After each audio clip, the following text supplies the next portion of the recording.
अगरतला में बांग्लादेश सहायक उच्च आयोग परिसर में हुई घुसपैठ के बाद भारत और बांग्लादेश के बीच कूटनीतिक तनाव बढ़ गया। भारत ने इस घटना की निंदा की और इस बात पर जोर दिया कि राजनयिक और वाणिज्यिक दूतावास की संपत्तियों को हर हाल में अक्षुण्ण रखा जाना चाहिए।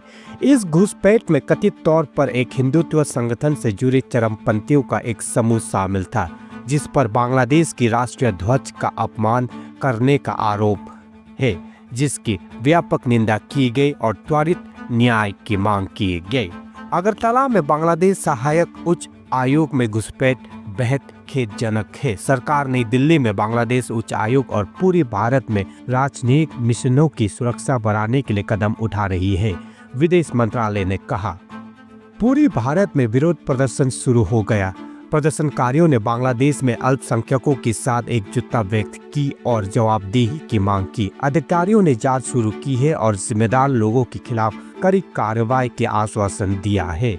इस घटना ने राजनयिक मिशनों की सुरक्षा और क्षेत्रीय सद्भाव की संरक्षण पर बहस को फिर से हवा दे दी है।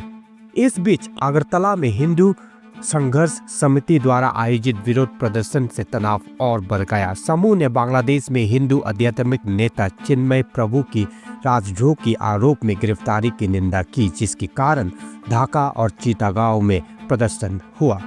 संगठन के प्रदर्शनकारियों ने बांग्लादेश सरकार पर हिंदू समुदायों को साधने का आरोप लगाया, जिससे द्विपक्षीय संबंधों में तनाव बढ़ गया। इसके जवाब में बांग्लादेश के विदेश मंत्रालय ने अगरतला मिशन पर हुई हिंसक हमला पर गहरा चिंता व्यक्त की।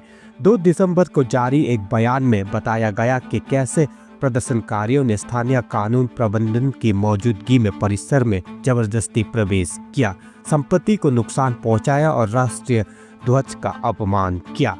बयान में ये भी कहा गया, सहायक उच्च आयोग की सभी सदस्य असुरक्षित की गहरी भावना से ग्रस्त है। बांग्लादेश की सरकार ने इस घटना की निंदा करते हुए इसे राजनयिक संबंधों पर वियना कन्वेंशन 1961 का उल्लंघन बताया, जो राजनयिक मिशनों की अखंडता की गारंटी देता है।